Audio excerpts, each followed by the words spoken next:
All right, go ahead. Welcome back to another episode of Wisco Fanatics. We have a full house today. Bryant and Simon have joined Tyler and myself. We're going to recap the Packers versus Raiders game. So as we get started, I'm going to do as I always do. Simon, how you doing, buddy? Good, man. Everything's great. Can't Just think of a better place to be. Just eating all the chickens. All of the chickens. I haven't eaten yet today. I had to get extra wings. Had to get all of Alaska's chickens. It was Popeyes. It wasn't. Look at all those chickens. Oh, top five vine of all time. Well played. No contest, dude. Popeyes wings are not that bad. There's Really one that's being surprising. like fast tracked, like right in between my house on my way to work. So I'm gonna have Popeyes in my near future. Hell yeah. Their naked Popeyes tenders is are really good too. They're black and Yeah. pepper Yeah. tenders. Those are good as fuck, dude. Brian, how you doing, buddy? Now that we're Good. talking about food, and I kind of want a snack now, so that's fine. I had Buffalo Wild Wings I'll before. be this. your snack. Anyways, All no, right. I'm doing pretty good. Had a pretty good week. Work, a big week That's coming good. up. Bentley's birthday. I get to surprise him with bringing him to Green Bay for that Rams game. So hopefully we pull our heads out of our fifth point of contact and play a little bit better. Hey, You Brian, didn't- you you want to didn't know like- something funny? What? You didn't take your rich people money and buy them a truck or something like that, or Oh, shut up. You said I'll be your snack right when the timer said 69 seconds. Nice. I That's how it's done. like that. Roscoe said, "Love is a below-average QB, and Packers fans insist that this guy is good." Well, his Well, last also name is you're named Scrooge, after a dog. So And your opinion is dog. Just kidding. I don't know. Well, we'll see. get to. Can we get to that comment after we do Yeah. our stuff? I mean, we're gonna talk we can about get Jordan to, Love. we can get to that discussion at any point. What about you, Tyler? How are you? I am splendid and just sharing the old show and all the Packers groups that I'm in, so we can try to reach more people. Hell yeah. I mean, That's That's why I Roscoe- have Jake introduce the show on Fridays, and I'm staring at my phone because I'm sharing. Roscoe's opinion is valid for now. Sure, you can say that, but but it's also invalid because there's so much to learn yet. Exactly. Well, here's and the that's my thing.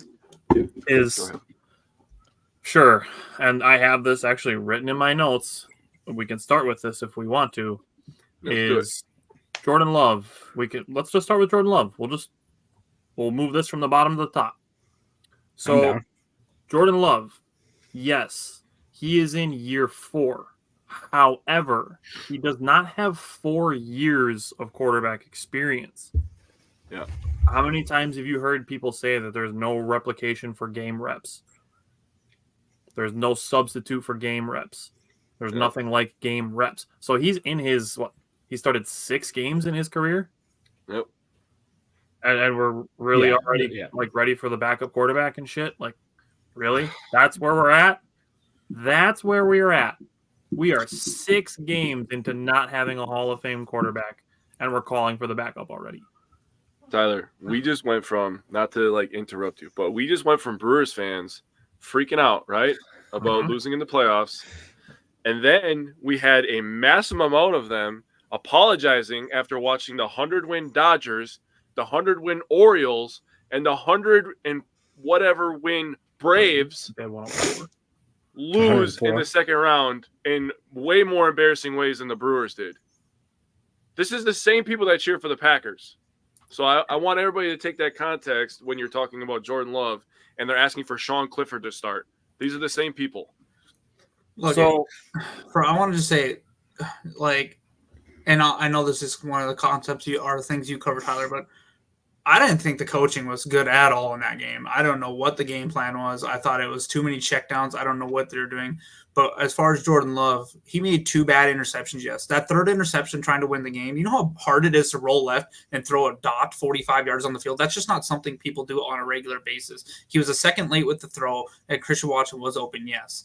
But he's trying to win the game there, so I'm not going to blame him for that one. People can say Christian Watson could have came back to the ball, sure, but he was also running down the field, kind of backpedaling. That's a lot harder to do, too. I'm not going to blame him for trying to win the game. Right. We need to talk about that play too, because Watson was initially open. Yep. And the reason that ball wasn't delivered when Watson was originally Pressure in his open, face. he had pressure in his face. And unfortunately, it was Elton Jenkins that got beat on that play. Yeah. So and this is what I'm going to come around to, is the Packers did not lose this game because of Jordan Love. They did not lose this game because of the offensive line. They did not lose this game because A.J. Dillon only averaged, say, 3.8 yards per carry. They did not lose this game because of Joe Barry. They did not lose this game because of injuries or coaching. It is a collective effort here. Why when we can blame one person? Easy. And that's bullshit. And I've come back to it so many times. And if I'm you're going to find one person to blame, then you need that needs, if they're doing the whole collective, it needs to be on Matt LaFleur, not just the individual position coaches. Sure, Matt LaFleur needs to make sure they're ready to play because that is his job. But there's like nothing was really good this game. That we'll talk about, stars and stuff of the game, but it's not like a lot of times someone jumps out at us. There wasn't like it was so bad we forgot to identify our stars until like this afternoon. Like, but that's I don't agree with that. I guess. What part? About nobody jumping out. I think there were definitely guys that. Okay, like a couple, yeah. I'll give you that. Preston Smith had a great game, I thought, and then I thought Rudy Ford played well really too. good the last couple Other than weeks. one, so there's one play I'll talk about with Rudy Ford, but yeah. One thing I want to say before we jump off of Jordan Love stuff is I don't know who I guess didn't expect an up and down year from him. Like, unfortunately, these last couple of games have been a little bit of a downswing, but week 1 and week 2, everyone was like, hell yeah, like Jordan Love, he looks good. And like, obviously not perfect, but like, you can see the talents there. It's just putting stuff together, especially with, and like, I'm not trying to make excuses or anything, but like, we have, I read something ridiculous. Like, we only spent $70-some million on the offense this year, and that's with David Bakhtiari and Aaron Jones. And Aaron Jones. Everyone else is on their rookie contracts, I think, except for Elton Jenkins. Yep. Sorry. So Elton Jenkins is the only other one. So that's two guys that are the highest paid in our offense, or 2 of the 3 highest paid people in our offense not playing currently. And it's like, probably and the third one, beat up. I know probably still. But yep. Yeah. So I mean, we still have to somewhat temper our expectations as far as, I mean, the offense just needs time to gel, and that, I mean, chemistry is a large part of playing a fucking team sport with 53 people on the roster. And that's the thing too. Oh, go ahead. No, go ahead. That was basically it. That's the other thing too, is that people need to remember that Jordan Love is not the only inexperienced player on this roster, especially on the offense.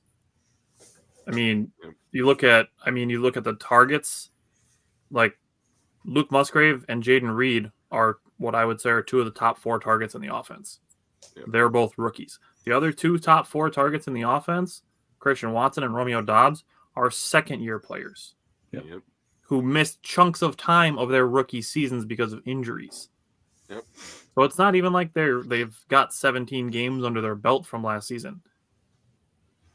So that's something we need to keep in mind, and we just got to have some goddamn patience from the fan base. So going back to Jordan Love's development, I will say this was, as much as I guess we've been clamoring for his decision making, I guess I just don't understand a couple of things that he did this week. That first pick was god awful. Well, I guess he just didn't see the linebacker.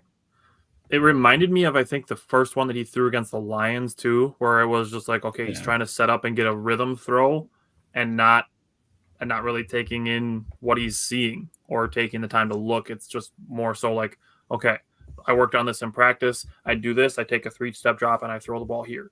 Yep. So that's what it seems like to me. Yeah, that was a bad throw. And the second interception, how many times do we see that ball just fall to the ground for people too? You know what I mean? Like, don't get me wrong, Marcus Peters had him set up and he was there to break up the play. But I guess you can argue that he was on a 3rd down. He was giving his wide receiver a chance to make a play. Yep. And then it just happened that it punched up in the air and went to somebody. That one I have written down. I don't put that one on Love's decision making. I credit that one to the defense for playing good defense. I agree with that. That was actually a good play call because they had a safety over the top, so it allowed Peters to kind of because he's been playing really soft, and they talked about it a lot. But real quick, this is all I'm going to say.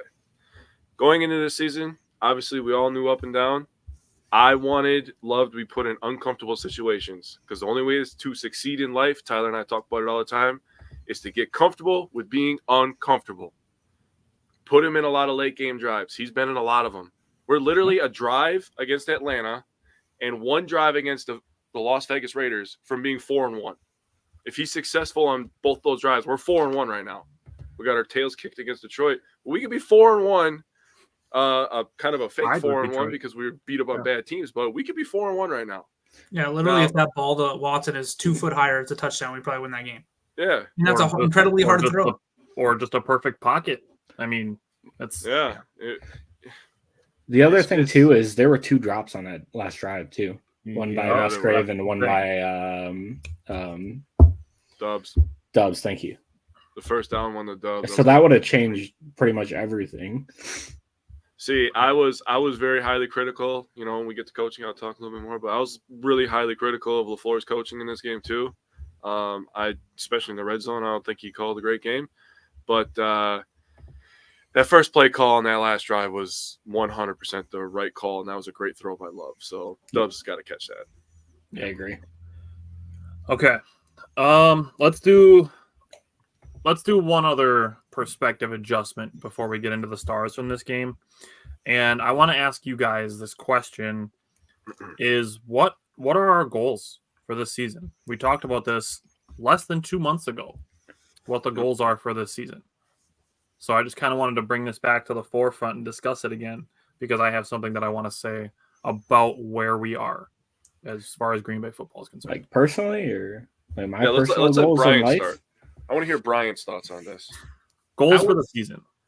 Okay, so I would say our goal for the season should be to let Jordan Love develop and see if he's the guy that we think we can build around, or if we have to. I don't want to say start looking right away, but if we, he's going to have next year as well, but at least start posturing to do something like that. Because yes, I get it. His first year starting, his 4th year in the league. So if he continues to show like improvement and he learns from this last game and stuff throughout the season, then that's where like, okay, this is the guy we're going to try to build around him at least for the next handful of years and see where we can go. Or if we have a handful more of games like this past and we don't see anything changed, then you start having a different conversation of, okay, maybe it's, we'll let him start next year, but we need to have a backup plan. Or, God forbid we get, we're in first pick territory, then that's a different conversation. But I would just say to posture ourselves to see if this is the team we're going to build around, or if we're going to start a little bit of a mini reset, because that opens up a whole lot of other things that we need to look into. So, yep. Simon, I pretty much agree with everything Bryant said. I think. I don't know. I guess personally, it just depends on your expectations for the season. For me. If I remember correctly, I am anywhere from 7 to 9 wins or 7 to 10 wins with a possibility of a wild card. Like, I wouldn't even say strong possibility. I would say at best we would just take a wild card game, and then you'd end up playing like fucking San Francisco or Philly or something, and we'd probably just get our ass whooped. If I'm being completely honest, if everything is going the way this season looks like it's going, like San Fran and Philly looks like the top 2 teams, and I don't think we could beat either of those teams. Even at the start of the year, I probably would have said the same thing. Yeah. But yeah, like basically everything around the season revolves around whether or not Jordan Love can be our quarterback going forward. And I think what Green Bay in the offseason did with his contract reflects that. Like offering him a high incentive-based contract going into next year instead of giving him, the regular 5th-year option and then playing it off the 4th year. So, I mean, that's for me. I like my expectations for the season were never to, we're definitely going to the playoffs. We're definitely going to make a deep playoff run again. I think most people, or like everyone, would have been surprised by that, in my opinion. That's fair. So I'll go real quick, then I'll let Tyler finish this up. But for me, Obviously, Jordan Love is the investment, right? That's the first thing you have to look at. That's the first thing that every NFL franchise looks at is this quarterback worth the investment? Give him an extension after next year's contract. But after that, I believe the most important investment you can make on a football team is offensive line. We're finding that out pretty quickly. Mm-hmm. That offensive line play is pretty important. On top of having 30 years of Hall of Fame quarterback play, we've had 30 years of pretty goddamn good offensive line play. We've had some good offensive linemen come and leave and draft some new ones, and we've been pretty lucky up front on top of wide receivers and running backs. So I think we have to look ourselves in the face, and we have to be honest with ourselves. Jordan Love is not getting a fair shot, and I'm not making excuses for him, but he's got to learn to adjust, right? So we have to have the offensive line play better. So everybody on the offensive line is getting looked at right now, and running back is not important until running back is important, correct? So everybody wants to dog running backs, but now running back is looking like one of the biggest problems on this roster right now, with A.J. Dillon really limited in the play calls that you can call for him, and Aaron Jones' inability to stay on the field. So we need to look at running back. We need to look at offensive line, and just let Jordan Love develop how he develops, in my opinion.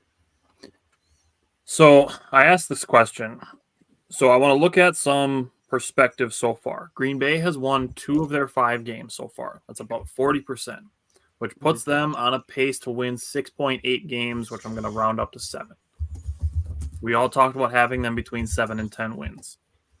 Now, I mean, you look at anywhere online that does record predictions. It's Bleacher Report had them at 8-9. Sports Illustrated and NBC had them at 10-7. Pro Football Network had them at 8-9, and CBS had them at 7-10. If the Packers play 500 pace for the rest of the season, they would finish 8-9. There are also several other teams that had higher expectation and currently worse or equal to records. And first one, Rams. Rams are 2-3.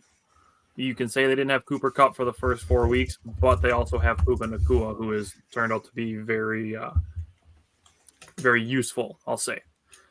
They also still have a veteran quarterback, and they still have fucking Aaron Donald on their team. Look at Cincinnati. Talk about offensive line being important. Yeah. Joe Burrow is not in a great place. He's not having a good time. No. And he's currently the highest paid quarterback in the NFL. Player. Well, yes, player. You look at the New York Giants. They are 1-4. They were a playoff team last year.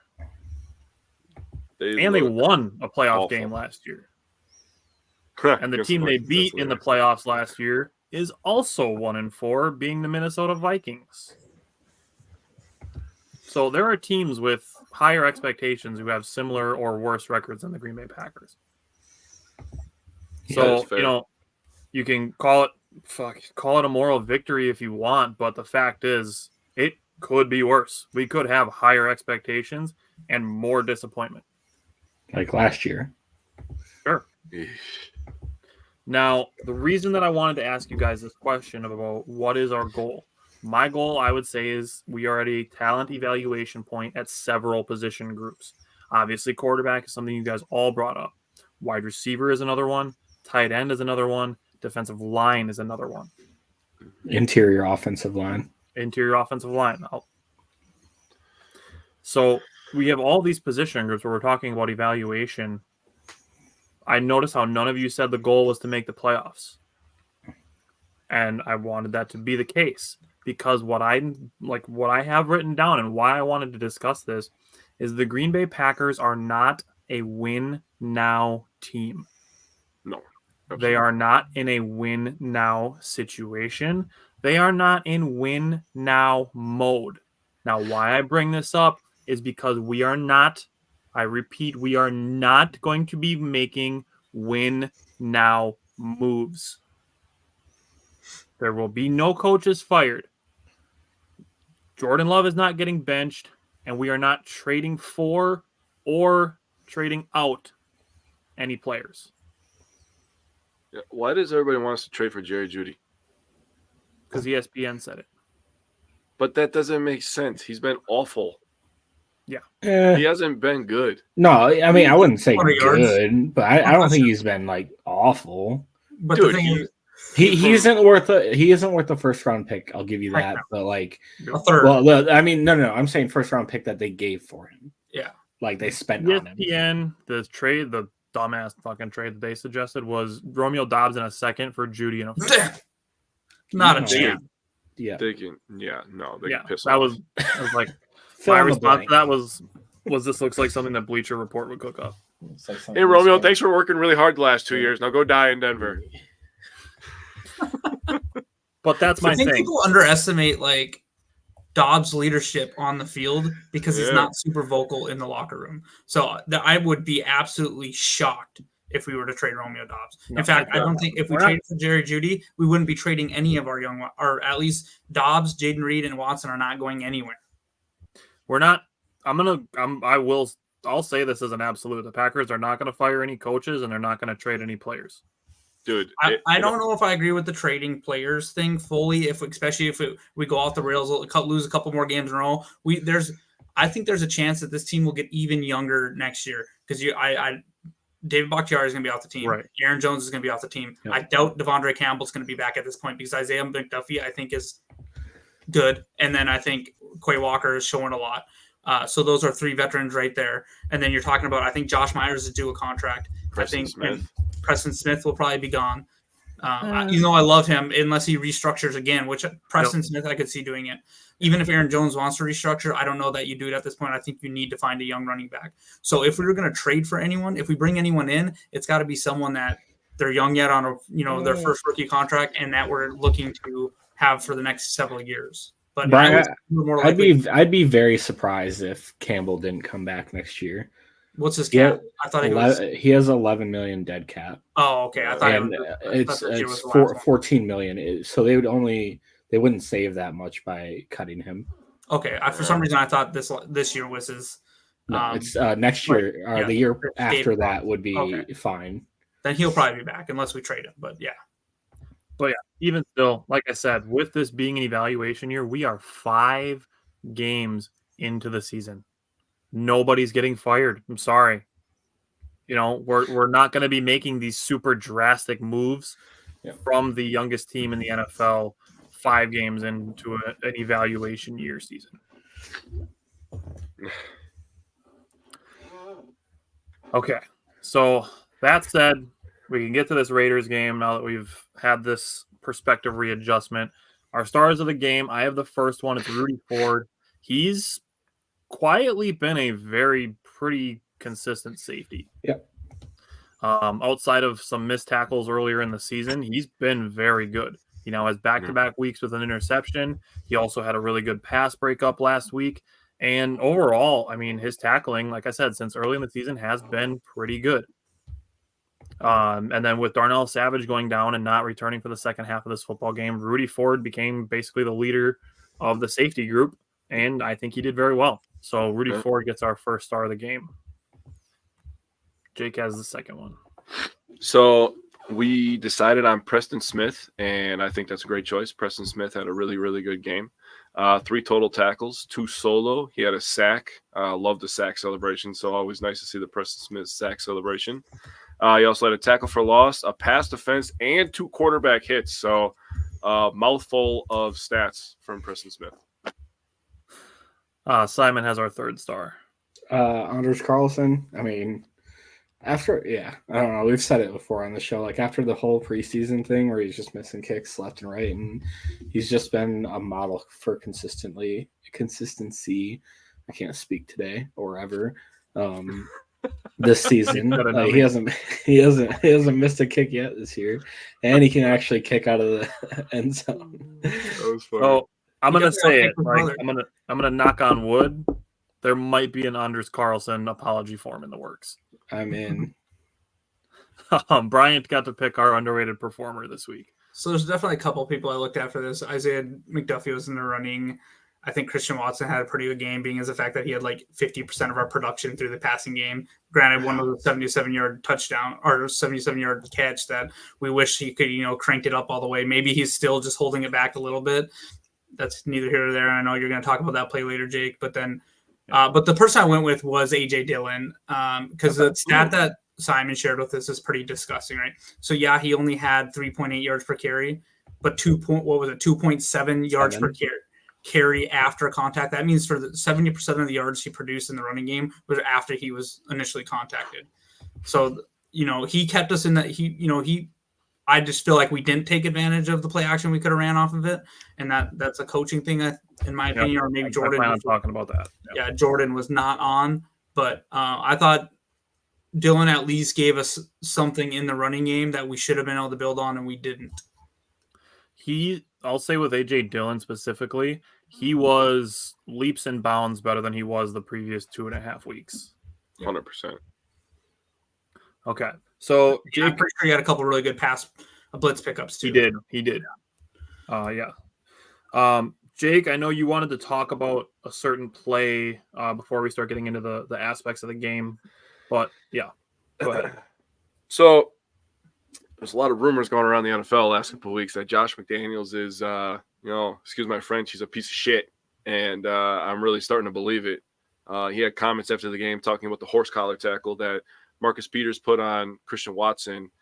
And the thing that I walked away from when I thought about this, and I said this to a lot of people all week long, was what if he would have, what if Watson would have got ripped to the ground and he slammed his head on the ground and he got a concussion? He had problems with concussion last year. Yep. CTE is not a joke. Like these brain injuries are not something to just laugh at. And what if his foot would have got stuck in the ground and would have tore his knee up?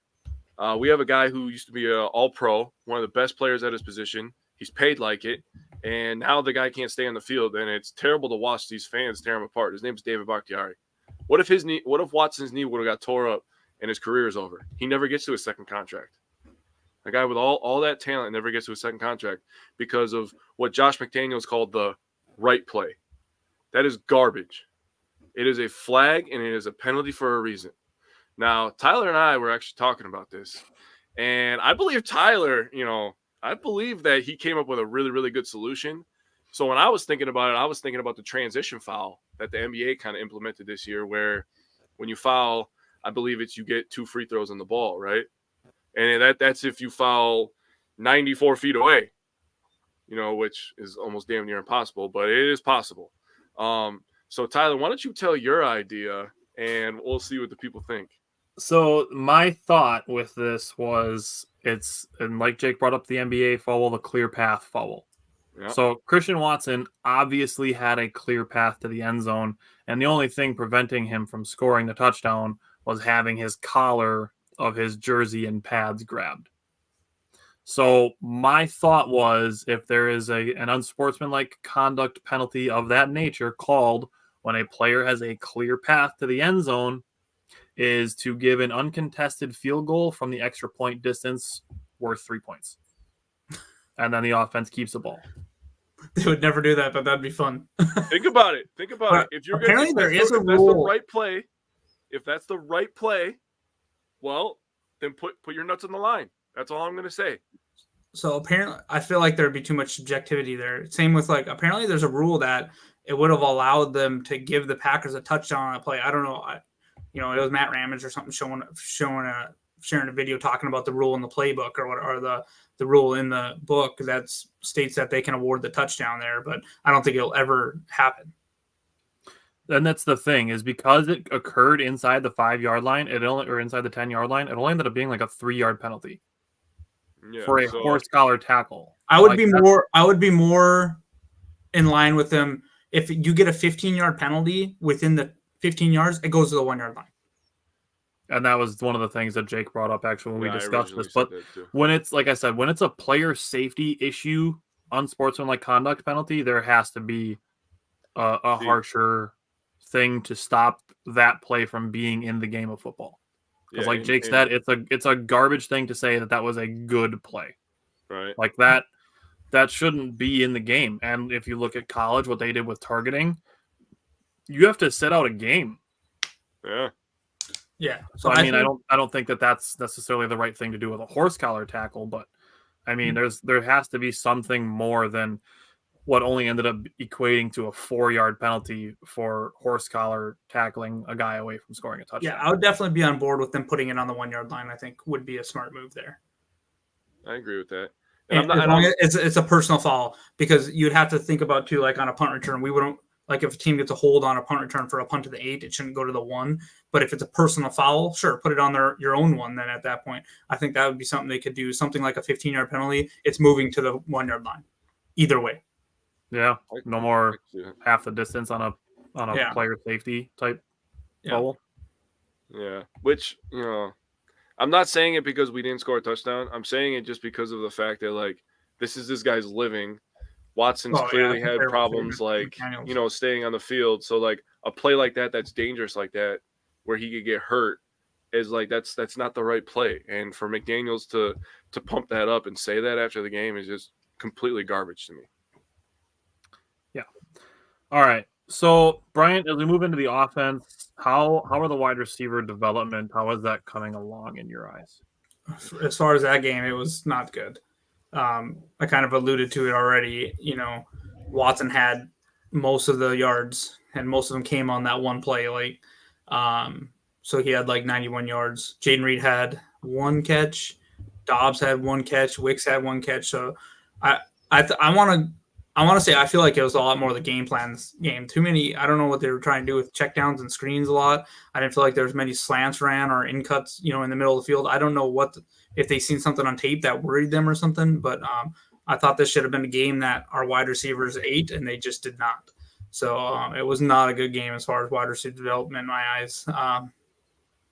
So like I said, I don't know if that's the game plan or Jordan Love was just not having a good game, or maybe the wide receivers weren't getting open too. I haven't watched the all 22 tapes, so that's also possible. But overall, this was not a good game for the wide receivers.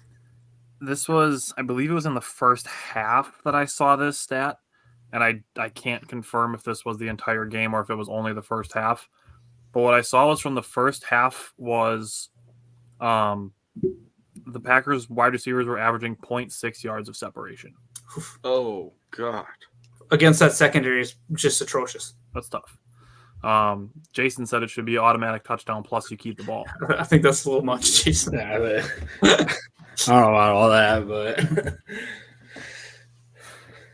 you got to remember, you want to compare it to basketball, but it takes 10 seconds to hit a 3-pointer in a basketball game. Right. It takes a whole drive of 15 yards to hit a touchdown. Right. That's why my thing was to do the field goal from the extra point distance. Yeah. Okay. Looking at rookie tight ends, I do want to give credit to Sims for making his first career catch and stiff arming a dude on his way to a first down. Yeah. So that was cool. Thank you, Minnesota, for paying most of his contract for him to be playing for us. Seems like you could use a couple guys to catch passes. Oh, dude. Too soon. It's Minnesota. I don't mind kicking them while they're down. That's fair. I do hope Jefferson's okay. I was going to say yes. I wouldn't joke about a guy being injured, but hey man, they're in full tank for Caleb mode now. Let's not kid ourselves. Come on now. LOL at the Vikings and Bears being tied with the same record. That is entertaining. It's a garbage Bears bowl this fans would have weekend. told you that they'd both be 4-1, but they're both 1-4, which is entertaining. Okay. The other thing I want to say on the rookie tight ends is that Luke Musgrave is already a large part of the game plan. I'd really like to see him get more opportunities in the red zone, which I'll kind of discuss a little bit more when we talk about the coaching. But Luke Musgrave does need to clean up some X's and O's, and he does need to clean up some route running. So what I'm seeing from Luke Musgrave, and you can see Matt LaFleur pulling him aside on the sideline often to talk to him. We are seeing that Luke Musgrave is a raw athletic talent, and they're going to develop the football IQ part of him. And this actually, I'm going to use a John Horst quote to talk about this, but he talks about it's easier to teach an athlete how to play a sport than it is to teach a player how to be 2 inches taller or to be faster or to be stronger. you can teach a player football. You can't teach them physical traits. And yes, there is there's obviously weightlifting and stuff, but like raw athletic ability, you can teach them the mental side easier than you can teach them, like I said, to be taller. That's So fair. we're seeing that with Luke Musgrave, and this goes back to like what I said with patience. We have to be patient. We are 5 games in to a season where we are not expected to be Super Bowl contenders, and people are already not handling it well. That's fair. Just gotta chill out, be patient. So going to the passing game distribution. Oh, go ahead. What was that? I mean, it was expected for people that are unrealistic to lose. God, I know, and it's still. We said all summer this isn't the year we should be looking to win the Super Bowl. And, I mean, it's not that they need to listen to us or anything, but I think all 4 of us has been pretty level-headed on what the expectations should be this year. And yes, like all of us were like, "What the heck?" during the game, but once again, we calm down. We kind of look at it as a big picture, but we can't ask we're hoping everyone does that, but. Unfortunately, that's not the case. I feel like we've said it probably 100 times too, that they're going to win games they shouldn't, and they're going to lose games they shouldn't. So if this is a game you feel like the Packers should have won, we agree with you, and it also doesn't surprise us they're capable of losing a game like that. I really don't know what's more hilarious to me is watching people freak out over unrealistic expectations or watching old people complain that the Badgers play on Peacock again in a couple weeks. Like that, dude, I am not kidding when I say this. That is my favorite thing to laugh at now. I just read the comments. And they're like, it's like when the NFL was doing all the, the Black Lives Matter stuff and the NBA and stuff. They're like, you lost a fan today. You lost a fan today. I hope they lose other games. I'm like, wow, bro. Like, you old people think you run the world. That is hilarious to me. On the passing game distribution, 9 different players targeted, 8 different players with a reception, which is impressive considering the fact that he only had 16 completions total. Jason said this is a growing year. It's a young team. They're going to have up and downs. That's 1,000% true. Yes. 2 players had 7 targets, Christian Watson and Luke Musgrave. 1 player had 5 targets, Patrick Taylor, and Romeo Doubs had 4 targets. So overall, I am still pretty pleased with how well the ball is being spread around. I do like that, and that does give me hope for the future that as all of these players who we're talking about, except for Patrick Taylor, Doubs, Musgrave, Watson, Love, they are all in their first or second year starting. Well, they are all growing at the same time. That, to me, is what excites me for the future for what they could be as they all are developing. Because this is a situation where if they all hit, the Packers offense 2 years from now could be insane. And you're going to be in a situation where, like, who the fuck do we guard?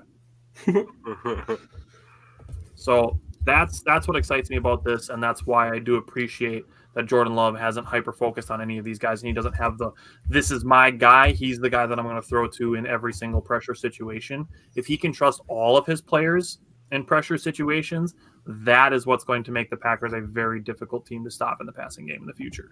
Yep. I was a little surprised that Romeo didn't get more involved in this game, but like I said, I just don't think the game plan was as up to snuff as it has, could have been. Yeah. And we'll talk about the game plan a little more when we get into coaching. But Simon, how did you feel about the offensive line? Same story, different week.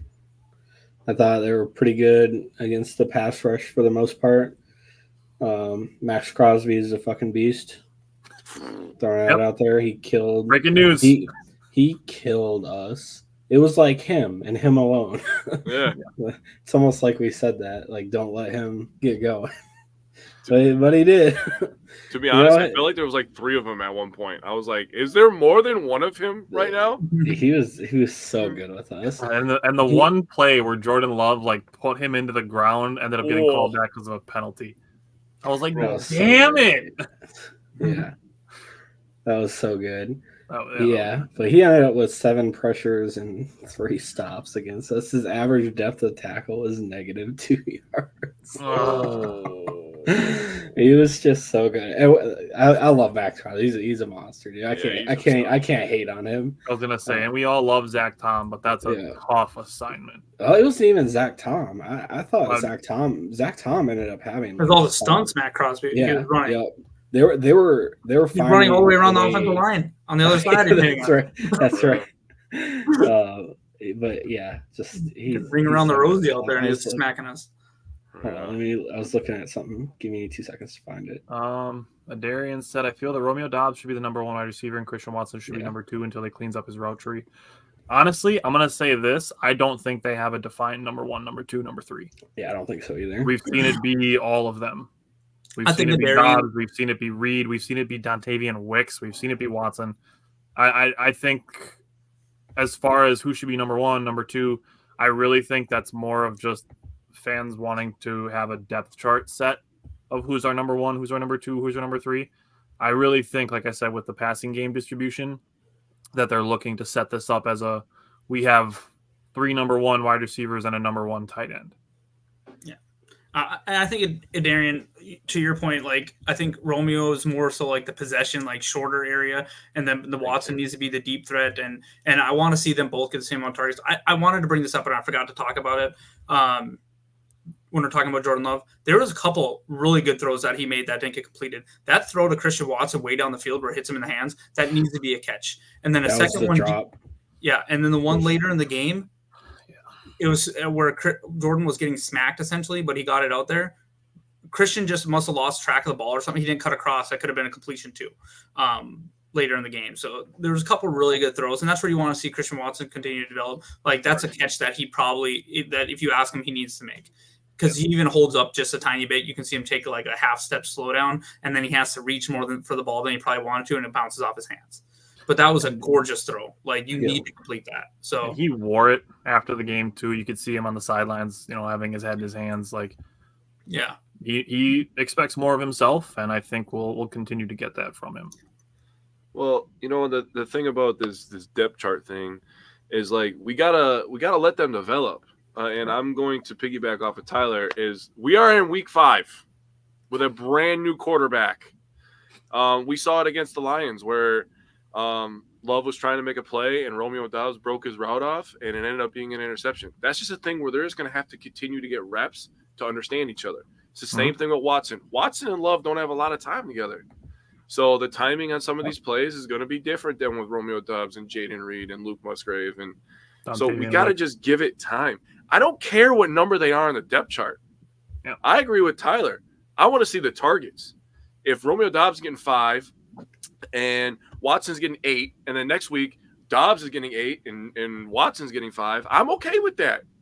And I'm sick and tired of people saying that Watson needs to clean up his route tree. He's more than just a goddamn speed guy. He's a big guy that has speed, okay? So stop saying that he's just runs in a straight line fast. He does a lot of things really well. He actually did a back shoulder throws, I thought, pretty well. He's good at in routes. Yeah, that outside route that he ran for that first down was a great route. Yeah, Yep. I mean, the route Yeah. that he had against the Eagles last year was a freaking in route.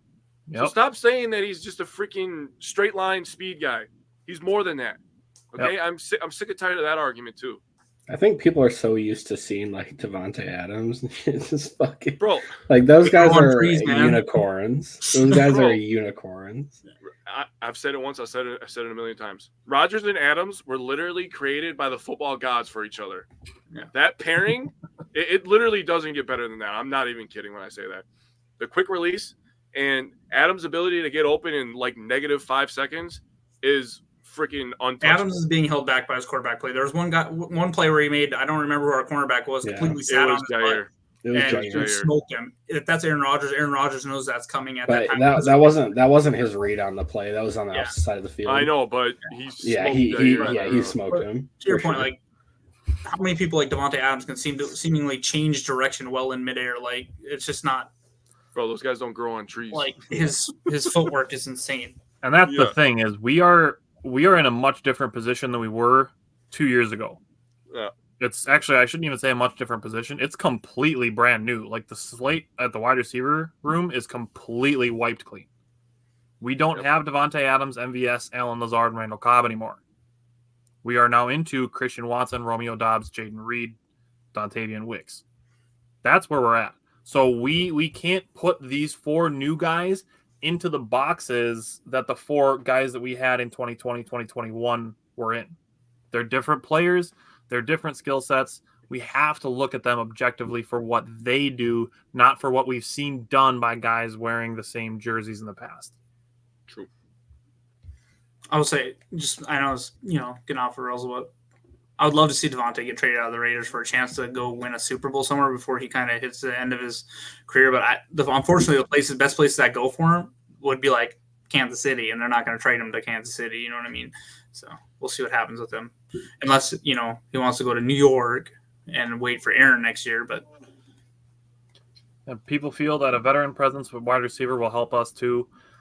I mean, it could, but the Packers, I'm going to tell you this right now, the Packers are not trading for Devontae Adams. No, it wouldn't. People want to do the bring Tay home thing. It's just not happening. Yeah. If they're going to trade for a veteran wide receiver, it has to be like a 26-year-old veteran wide receiver that they're going to have for the next 5 years. Right. Yeah. Okay. But I don't know how many of those are on the market that I would even want. Probably not. Not many. Okay. Simon, did you have anything else you wanted to say on the offensive line? No, that was pretty much it. Okay. Brian, how do you feel about the running game? I'll make it short and sweet. I'll basically say exactly what I said about A.J. Dillon in the running game. Yeah, I mean, if you're only getting 1.1 carry or yards per carry before contact, the offensive line didn't play well.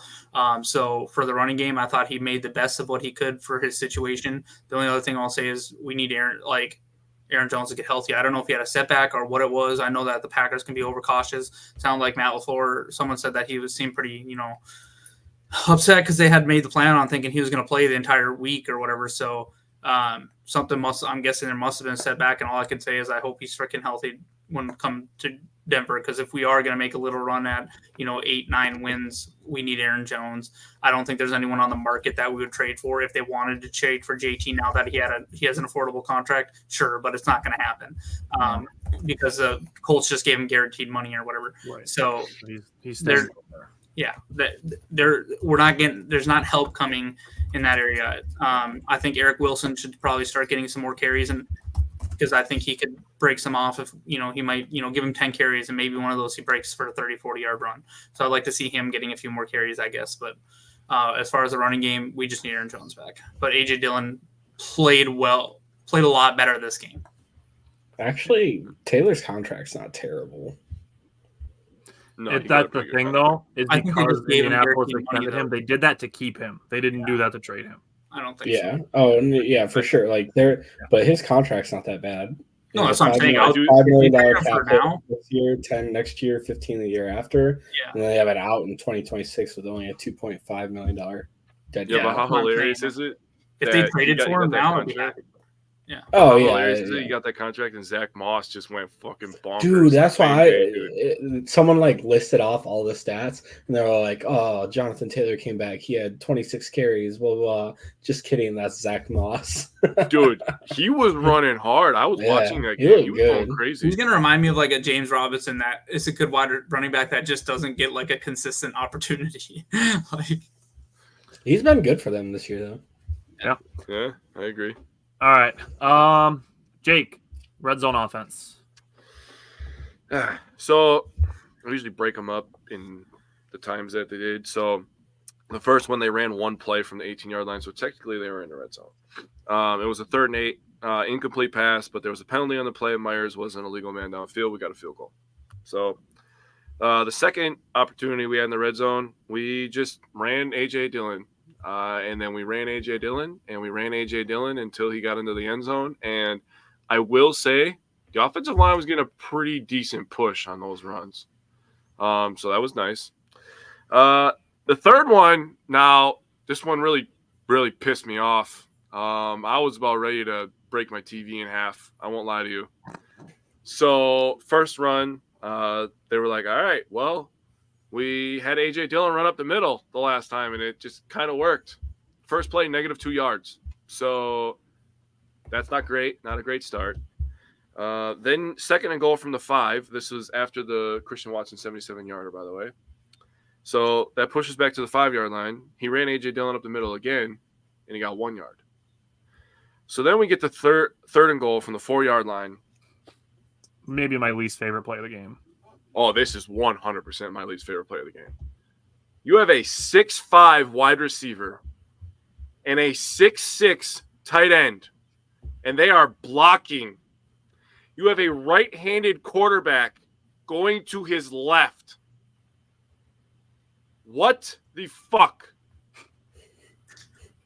What? You're going to throw to a 5'11" guy? Why'd you draft a 6'6" tight end? Tell me. Why'd you draft a 6'5" wide receiver that can I'm jump surprised he out doesn't of have the a building? he doesn't have a touchdown this year. This makes no sense. I say this all the time about sports when I'm talking to people at work. Sometimes it's really not that hard. They literally try to trick people. I don't know what we're doing here. You have tall guys that jump high and catch footballs. Throw to them. That makes no sense to me. And then if you're going to run that play, at least go to the damn right. So let me I'm here to play devil's advocate. Jesus. Is first they roll left, that's the strong side of the field. They run the right hash, so there's more space to roll left. I get it. Okay. Next thing is that play call specifically, and I didn't like the play call because you're doing it on 3rd and 4. If you're going to run that bootleg where it's like, okay, if we don't pick it up, that's okay. Do that on 1st down, Yeah, not I 3rd agree down. with that. But what I'll say on the play call specifically is we've seen it work on 2-point conversions twice. Once to Samori Toure and once to Jaden Reed.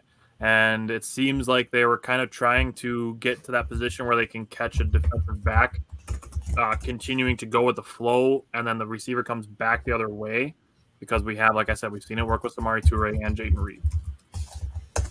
So just like I said, I didn't like the play call at that down, but I do think we've seen it work. And like I said, if it's run on 1st down, and then you throw one out of the back of the end zone, then I'm not upset about it because then you have 2 more downs to make them like not a safer play call, but that to me is just a play you don't run on 3rd down. Or even on 2nd down, do it as a Sure. play action. They're probably loaded up for the run that first play because they're like, well, last time they're down here, they ran it right down our throat. If you run that little play action where the tight end leaks out, it's probably a touchdown with Luka Musgrave with his speed and size. Tell me a linebacker that's going to keep up with in that short space. And that's what Adarian said too. He said, I keep complaining that Luke Musgrave is being underutilized given his ability on the field. Which so I agree. And the other thing is with Luke Musgrave, and I do plan to say this as well in the coaching section, is like I want to see Luke Musgrave used more in the red zone. And I have to kind of remind myself of this, is that this is Luke Musgrave's 5th NFL game ever, and it's only his 5th game in the last 2 years. That's true too. When we're talking about inexperience on the offense, that's like next level. So we gotta get some more experience before we're just calling for jump balls to everybody. And again, I'll say, like, yes, we've seen Christian Watson do it, and we've seen him moss some people. And again, try that on 1st or 2nd down. Romeo Dobbs is also great at it. True. And he's back shoulder. I trust Romeo Dobbs' hands as well. That's a couple of the touchdowns have already been plays like that this year. Yep. So yeah, I mean, you have one of those to go on 1st or 2nd down as well, and we're having a much different conversation here. Jake, anything else you wanted to say on the red zone? Fucking clean it up. Jesus. All right. So I feel pretty similarly about 3rd down offense. The Packers were 4 of 13. That's 31%. That's rough. That's below my 40% goal by a lot. Oh boy. I will say this is pretty on brand with how they've been the whole season. But first half, they were 1 for 5. The only one that they picked up was a running 1st down or 3rd down. Picked up the 1st down on 3rd down. The 4 passes that they didn't get a 1st down on, the distance, 3, 9, 11, 11. Ooh. So we got to do a better job on the early downs, setting up in 3rd and shorter than, that's 34, so that's over 8 yards on average third down distance. Mm. But second half, they were 4 for 8, so they were 50% in the second half, which, like I said, is pretty on brand with how they've been. They were 1 for 1 on runs, and then 3 for 7 on passes. The distances in the second half on third down: 5, goal from the 4, 7, 6, 10, 1, 10. So better, not good, but better. And then the very last one was the interception on the last offensive play of the game. And that, like we said, we talked about that being, trying to make a play to win the game. Okay. So, Bryant, talk about special teams. Special teams actually had a pretty good game. I'd love to see Josh Nijman block a kick. That was kind of fun. That was unexpected. I called that, by the way. You can ask Tyler. I called that. He did actually. He pointed it out. He's like, bro, is that Nijman out there on blocking kicks? Yeah, so that was good. We kind of talked Andres Carlson, been good, kicking out of the backfield. Did you say I just want to say, Andres? what did I say? You say Andres It sounded like you Carlson. said Andres. You did say Andres. Whatever. Andres. Anders. I'm tired of I'm it. never forgetting that. I will say,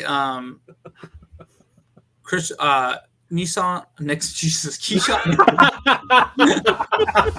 You guys got me all messed up. Nissan Altima. Yeah, Nissan Altima. Oh my Yeah, that's God. what he's running right now. It's like a freaking 1995 Nissan Altima. Anyway, he didn't have a chance to return a kick, yet he still hurt us on special teams.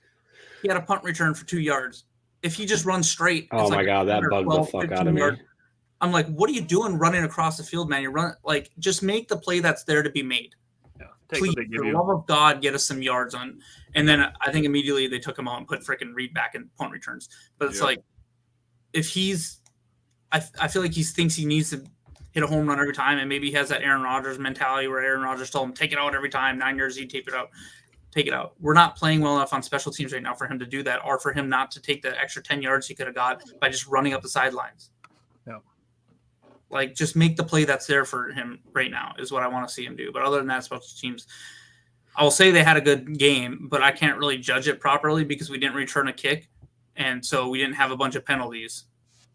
So That's fair. I hope that whoever we play- I'll toss it out there as a silver lining that it didn't Yeah. hurt us either, though. I'm happy that we're playing in Denver our next game too, because more than likely he'll be kicked to the back of the end zone every time because I'm just kind of exhausted with watching him get to the 15-yard line every time. Yeah. Feels like something I said in like week 2, but Don't get me wrong, he'll probably break one off for a touchdown at some point this year, but does that make up for all the negative field position that it seems like we've been put in? Yes. I don't know. Ask me It will in the immediately minds after of- he scores a touchdown.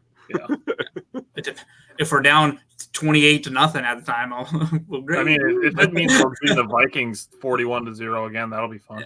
Yeah, so yeah, we'll I see. agree. But like, that was the only negative play that was like on special teams. I'm like, what do you? And it was a 2-yard return, but it's like it could have been 12 or 15. All right, so going to the defense, Simon, what do you think about the secondary? I thought the secondary had a solid game, actually. I think Rasul had a really good game. Good coverage. He had 2 pass breakups. Only allowed 2 receptions, 4 targets for only 11 yards. No, I can't think of anything that was super deep down the field. And game plan, hold Adams in check, which I think they did a solid part of. I'm tired of hearing about Preston Smith on Devontae Yep. Like I plan on talking about that in the coaching. oh, so we okay. can come I'll back. let you. No, I'll let you get to that. Yeah, when you can do it now Yeah. and later. I don't give a shit. No, we'll wait. I have words too. And then I guess I'm confused at why Rudy Ford was 10 yards off the goal line on a slot receiver. I that was kind of baffling to me. I guess that's the only like major gashes I can think about. I think everyone else had a pretty solid game. Jair missing that. Oh, he got blanked by Josh Jacobs on that run. He got that was tough. Buckled him. Yeah, But Josh I mean, Jacobs, he that's a was rushing there to game make from last the year. play. He's gonna make some plays. yeah. But other than that, I think a pretty overall solid day. Jake, how'd they do against the run? So they did really good, actually. The run defense, they had the Raiders had 29 carries for 96 yards and a touchdown. It's only 3.3 yards per carry. That's not crazy. Definitely livable. Jacobs had 20 of those carries for 69 yards. Nice. I only wrote down his stats for my breakdown. Going wide left, he was 2 for 9. Inside left, where he scored his touchdown, he had 4 rushes for 0 yards and a touchdown. Nice. That's just confusing. But and inside right, he had 10 for 32, and wide right, he was 4 for 28. And of that 28, 23 of them came on that carry against Jair. So if you really think about it, they kind of held him in check pretty good. Trey Tucker had a carry, 1 for 16. Amir Abdullah, 1 for 4. Garoppolo, 4 for 4. DeAndre Carter, 2 carries for 3 yards. Remember that one. I'm going to come back to that one. Jacoby Myers had 1 carry for 0 yards. So if you add up everybody outside of Josh Jacobs, that's 9 carries for 27 yards. That's really not crazy. So the run defense was definitely improved. I feel like gap responsibility was much better this week. So, yeah, I think it was improvement, which is positive. Yeah. I think they still have a little bit of work to do on the edges, but I do agree with you that it is improving. Yep. So the Jair miss on the tackle, this is what I love, is like people will bitch about our run defense and stuff, and then when players are in position to make plays and they miss it, they'll still blame Joe Barry. Yeah. It's really interesting. That's what I brought up during the Atlanta game. Is Yeah. like we missed 20 tackles. Like what else do you want the defensive coordinator to do? I want Joe Barry to strap up and get out there. Let's go. He Tyler, we put just talked about it with the Devondre Campbell on Badgers. Bijan for 1 play. Yeah. That holds the same amount of weight as missing 21 tackles. Tyler, we just talked about it with the Badgers, right? The Badgers defense was playing bad the first couple of weeks. They averaged 11 missed tackles a game. They looked really good last week. They missed 1 tackle. Weird how that works See out. what happens? They do really well. That brought up the same thing against New Orleans. They tackled well. I counted 4 missed tackles the entire game. They allowed 10 points. Yeah. Weird. Weird. Oh, yeah. Almost like, if you tackle well, the defense plays well. Yeah. Interesting. If you score touchdowns, you score points. So, speaking of tackling, Simon, how did they do? Which, ironically enough, 4 missed tackles this game. Not bad. Hey. Not bad at all. And Matt LaFleur said it. You allow 17 points. That should allow you to win a lot of football Yeah. games. I really, Nope. this game, and outside of one outlier play, I really don't see what people have to be mad about Joe Barry of this game. Oh, they'll find I a have way. 2, but 2? we'll talk about that when I talk about the red zone. They'll Okay. find a But way. one of them's not on Joe Barry. All right. Simon, then what about the defensive line? I wanted to confirm, but I think that's the lowest missed tackles of the season so far. Defensive line, pretty good day. Jake already brought up the rushing stats. I don't think I need to hit on that too hard, but yeah, a long of 24s for Josh Jacobs. So he had 19 carries for 45 yards before that, or if you don't include that, but you can, whatever. I think just overall solid day. I thought Wyatt had a pretty good day. He had 3 pressures on only 14 pass rushes. And Clark had a pretty good game. He's been solid for us this year. 2 pressures, a sack, and 3 stops. I forgot to add something, but Can I throw something out while you're looking up what you're going to look up on Thank Kenny you. Clark? yeah, I was just gonna say, can you say something? While Yeah, look something up real I quick? will accept like a neutral zone infraction penalty here and there for the insane jumps that he's getting this Yeah, week. Yeah, He's getting 100%. some fantastic jumps, and it's putting opposing quarterbacks in some really tough spots where they're making a 2-step drop and their interior offensive lineman is already 3 yards into the backfield. Yeah. So I'm willing to take a neutral zone infraction penalty here and there on Kenny Clark in exchange for the jumps that he's getting, because the rest of the game where he's doing that and not drawing the penalties, that is making a bigger impact than a 5-yard penalty does here and there. I agree. The risk True. reward is very, very Yes. favorable. yeah. Never mind. I forgot. I didn't find it. Doesn't matter. Oh, you're fired. It's been a while since I've been fired, anyways. Yeah. That's true. Welcome back. Well, that's what I get for being here. Jake, how did the pass rush do? I thought the pass rush was fantastic. We had 4 sacks: Clark, Gary, Smith, and Enagbare. So good on there. 8 tackles for loss: McDuffie, Clark, Walker, Gary, Smith, Enagbare, and Owens. So 7 different players. Enagbare had 2 tackles for loss. We had 6 quarterback hits: Eric Wilson, Clark, Gary, Smith had 2 of them, and Enagbare again. So Enagbare and Smith had freaking great games. Clark had a really good game. I feel like the front 7 was really holding their own, in my opinion. So they were good this game. Just need to keep building momentum. We have a lot of young guys up front too. And talking about the run defense, the thing that I forgot to mention is we were without 2 of our starting middle linebackers for a majority of this game. Half. So for us to hold the running game down like that with 2 backups, and McDuffie looked absolutely spent, but he was playing a really, really good game. I like Eric Wilson as a backup. He's pretty good. So I feel like the front 7's kind of coming together. I feel like it's molding and coming together for what's going to be for the next 5 years. I'll save what I want to say on the defense as a whole until we get through the last 2 segments here, but I have something I want to say about the defense as a whole with this game. But Bryant, how did the defense do in the red zone? I thought this is our worst game in the red zone so far. And you might say, well, what about Detroit? Well, actually, we were worse than Detroit. We gave up 66%. They had 3 trips. We gave up 2 touchdowns. But there's 2 plays in particular I want to talk about in the red zone. I know me and Jake talked about this one during the game.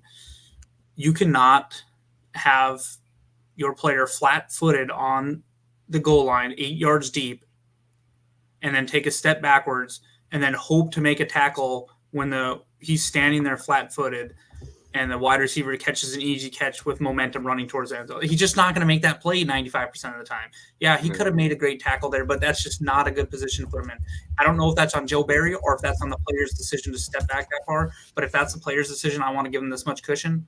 I'd rather him get beat over the top and have to have a throw over the top of his head than have him try to make a tackle when he's just standing still and a player the same size as him is running full speed with the ball, or the harder completion to make. Yeah, exactly. Like make him make the play over the top. Yep. And then the second one, and then we've seen it everywhere, Preston Smith on Davante Adams. Look, Joe Barry and the defense got out-schemed in that position. That doesn't mean we have to accept a loss. That is where I expect on a 3rd and 3, we had just taken the lead. If we hold them there, they probably kick the field goal to make it 13-13. That's where I need Matt LaFleur to come out and say, timeout, let's get in a better set, and let's have a chance to stop them here. Barry got out-schemed. It's going to happen. That doesn't mean you just have to let the play go. We had 3 timeouts at the time. Call a timeout. 100% of the time on 3rd and 3, if Preston Smith is covering Davante Adams, I could be throwing the pass, and it's going to be a freaking first down because Preston Smith has 0 chance to cover Davante Adams. And that's where I said I was going to say that's not on Joe Barry. I think that's on Matt LaFleur, and he needs to call the timeout in that position. I don't remember how much time was left in the game, but I think that's where you need to look at is saving your timeouts for how much time is left in the game more important than having your personnel lined up better in a 3rd and short. And in that case, when you're talking about either holding to tie the game or taking the lead, I think you call the timeout, and I think it was either late in the 3rd or early in the 4th. I think it was early. And it's not like our offense was cooking or anything. You know what I mean? We needed to hold them to every little. I think they scored on the first play of the 4th quarter. Yeah. So to me, I need him to call a timeout there. And okay, so Jake, talk about the 3rd down defense, and then we'll come back to the Preston Smith play. Yeah. All right. So 3rd down defense, 3rd and 5 or shorter. They ended up 3 for 7. So actually, we ended up getting 2 sacks in those situations, so that's pretty good. Yeah, I got something to say later too. 3rd and 6 and longer, we held them to 2 for 6. Overall, they were 5 for 13 on 3rd down, which is and they were 1 for 1 on 4th down. So I told you I was going to come back to DeAndre Carter, 2 for 3, right? One of the 3rd and 5 and shorters that they didn't pick up was actually a 3rd and 1, and they didn't pick it up. Immediately after that play, on the 4th and 1, they ran the ball with DeAndre Carter. He got 3 yards. So this is where I go back, and this is me being petty. People want to look at stats. You look at DeAndre Carter, and you see he had 2 carries for 3 yards, and you think he didn't impact the game. That 4th down that he picked up was on the same drive that they took the lead and ended up winning the game. So don't tell me that stats tell the entire story. Yeah. I tell you about half. And that's what I say all the time. And Jake, we've done this throughout every single sport, every single team that we've talked about on this show. Mm-hmm. Is box score watching is a really good way to tell me that you're casual. No, 100%. Mm-hmm. It's part of what we've discussed with Jordan Love's completion percentage. Is people just being like, oh, his completion percentage is low, not taking into account the fact that all of his pass catchers are rookies or second-year players who have struggled with drops, route running, not understanding where to sit in zone defenses. All of those things are important, and they all bake into Jordan Love's completion percentage. I'm willing to stake that his completion percentage would be 5 to 7% higher with fewer drops and with better, understanding of where to be in like zone coverage and things like that. Right. So going into the coaching, I'm going to come back to the Preston Smith on Davante Adams play. Now, this is, like I said, I very briefly touched on this before, it's like the Devondre Campbell on Bijan Robinson play. The first part of this, the first part that creates this problem is being in a 3rd and short situation in the first place. That's part of the problem. Like, obviously, you're not going to completely stop a team from being in 3rd and short the entire situation, but being in a position where you can have mismatches exploited against you in a 3rd and short situation, that is a really tough place to succeed. Mm-hmm. Now, what I want to say about this is that, again, this one play does not hold as much weight equally as the rest of this entire game where the defense allowed only 17 points. You allow 17 points, you should be able to win a football game. Now, what I want to say with this is we spent probably, I would say, at least 4 years saying that we believe that Davante Adams is the best wide receiver in the NFL. I know I've said it for a long time. He is. We're just going to act like, let's just say, and like, again, I'm going to play the devil's advocate here. Let's just say Keyshawn Nixon's guarding him, or Rasul Douglas. You're going to tell me that you still don't believe that Davante Adams could pick that up anyways in a 3rd and short situation, even if we have the right personnel? I mean, possibly, but I'd rather be in the right personnel. Right, and I agree with you. I do agree with you. That look, make them change that look. Right, and I agree with you. But I mean, it's still Davante Adams. Yeah, and I agree. But if we go from Preston Smith 0% to Keyshawn Nixon 50% chance we stop that, or 25, even give us a fighting chance. Right. We have no fighting chance with Preston Smith. I do agree with you. Like, call the timeout to get a better thing that gives you a better chance to stop it. But I mean, we're still talking about Davante Adams. So, I agree with both of you. I think the one thing that people need to understand is Barry was trying to cook up a blitz. So he blitzed the safety and he blitzed an extra linebacker on the weak side, just trying to get Jimmy to roll out and freak out and maybe miss the pass. Which is good, obviously. But he got to throw that ball within a half a second. Then I know. They all jump up and try to knock it down, I guess. But right, I know. But and when I was looking at Jimmy's like pass breakdown, he didn't complete a pass against us over 20 yards. So that was pretty much what you should have been looking at. And if you're Joe Barry, you got to force him to beat us. And yeah, I don't know. I mean, well, what's the adjustment there? Do you just make Jair follow him? I don't know. What you call for sure. I think in that situation, you call a timeout and just take a second because that's such a pivotal point in the game. Yeah. And I think, and I've said this before too, is discussing it because we've had problems stopping the run. It's hard to just say put an extra defensive back on the field, because we need guys to be able to stop the run. There's nothing to say that the Raiders wouldn't run the ball on a 3rd and 3 with Josh Jacobs, the leading rusher in the NFL last year, with an extra defensive back if they see that we have 5 or 6 DBs on the field in that situation. Yeah. That's what being in 3rd and short allows you to do. It opens your playbook up. regardless of how your defense matches up. And that's something we really need to discuss more, is the fact that the opponent has a say in what happens. Yeah, I think, and I know I'm playing devil advocate a little bit, I would still rather take the situation of us having 6 DBs on the field and Josh Jacobs having to get 3 yards than Preston Smith trying to cover Devontae Adams. But yeah, like I just feel like that's a spot where you burn a timeout and get in a better position. That was my point on it. So yeah, and that's fair. I agree with that, yeah. The two things that I want to say about Matt LaFleur specifically as far as coaching goes is Matt LaFleur does get a lot of shit for his play calling, but I don't think it's nearly as bad as people are acting like it is. We've discussed plays not being executed properly. Jake and I have broken down tons of plays where they have good play design, good play calls. Jake and I have broken down actually a few plays that resulted in incompletions for still being good play designs and good play calls. It's just the execution needs to be there too. People just need to have some patience. I'm going to come back to it. I'm going to say it again. We just have to be patient. This is young players executing all of these plays, which is a factor. Have you guys ever heard the quote from Nick Saban about the power of nothing?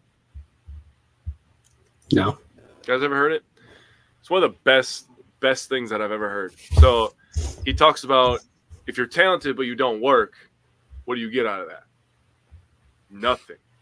If you call a good play but the execution is shit, what do you get out of that? Nothing.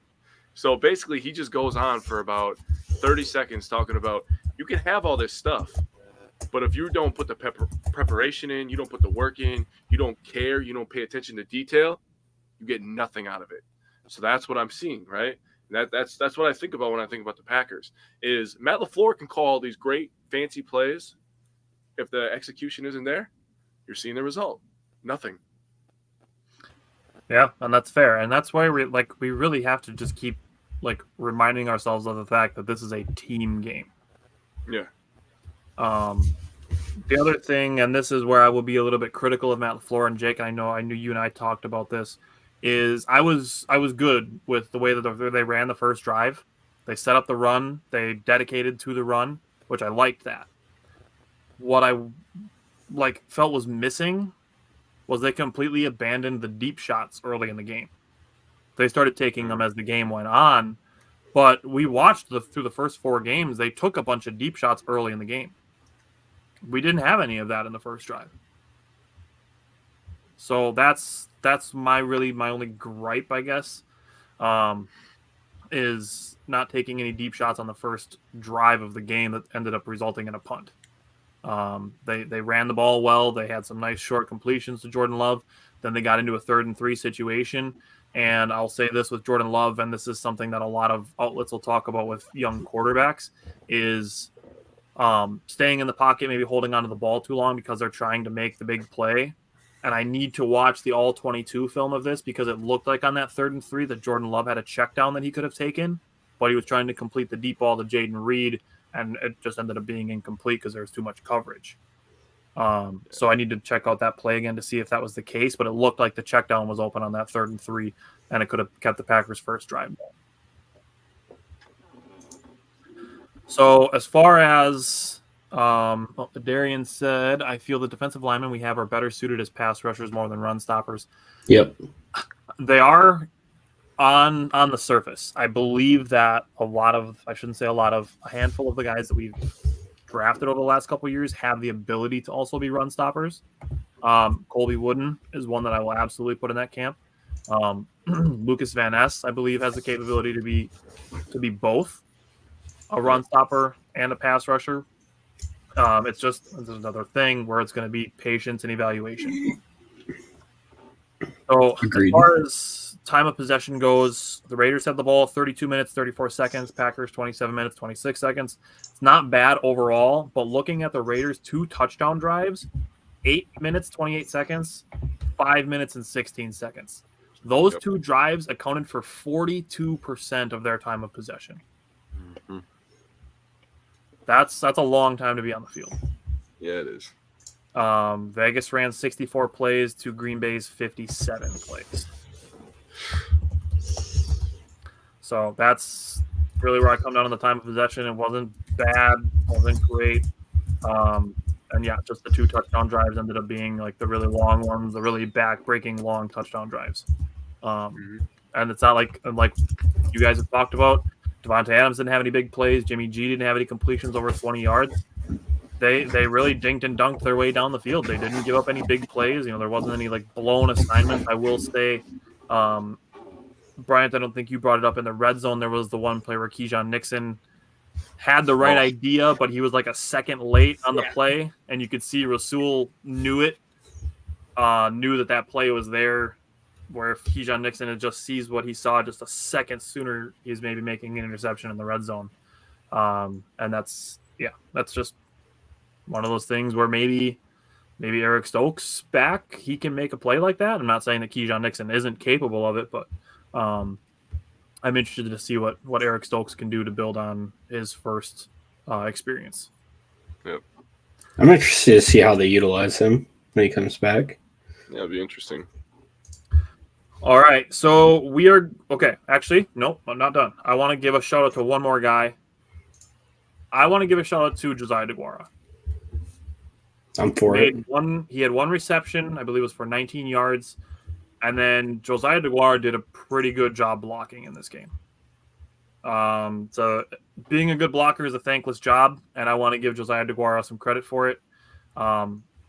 He really did a good job in this game, so I wanted to give him some credit.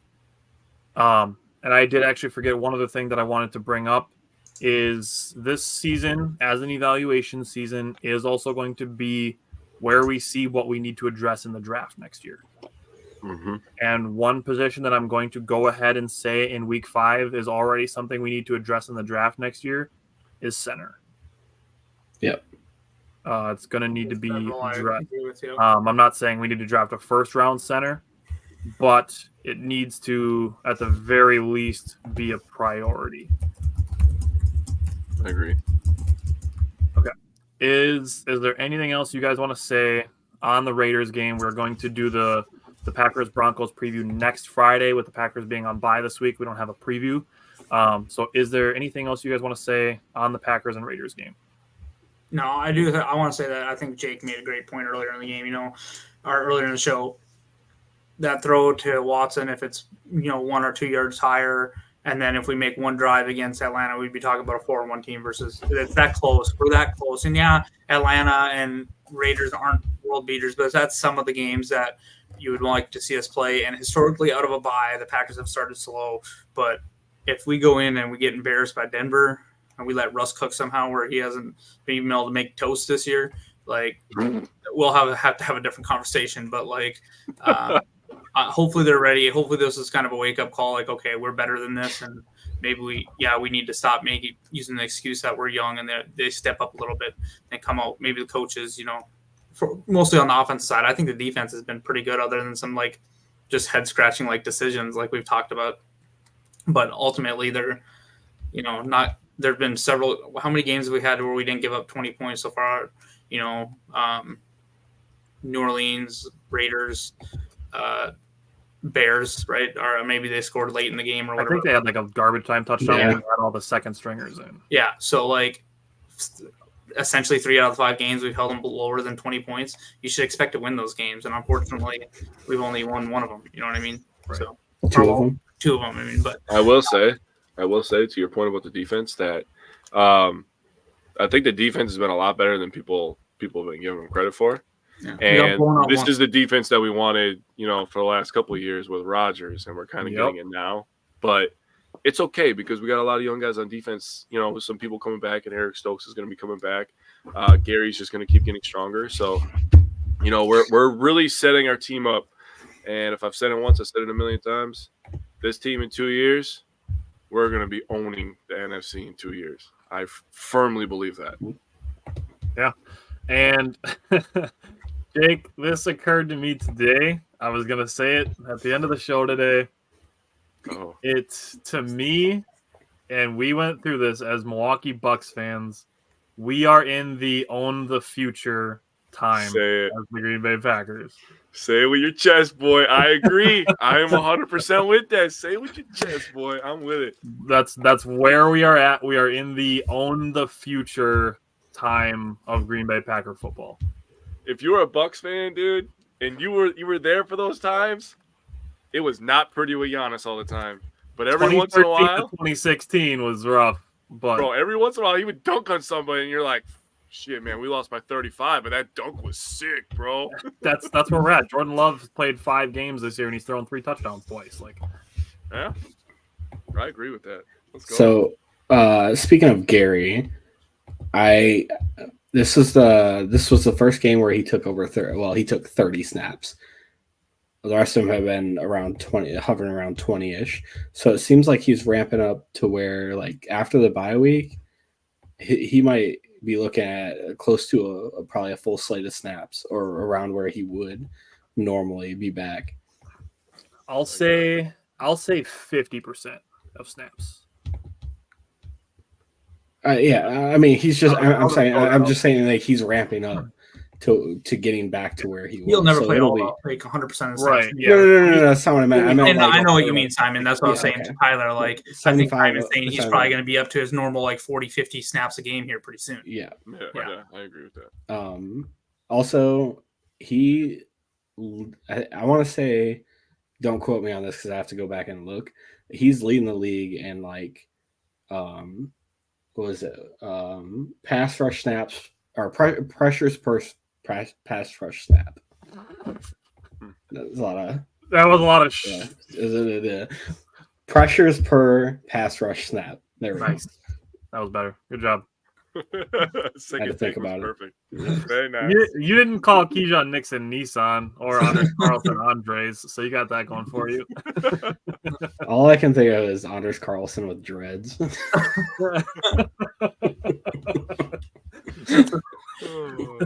You gotta We got get a guy Anders that can get him Carlson some fake Sandlot. ones, dude.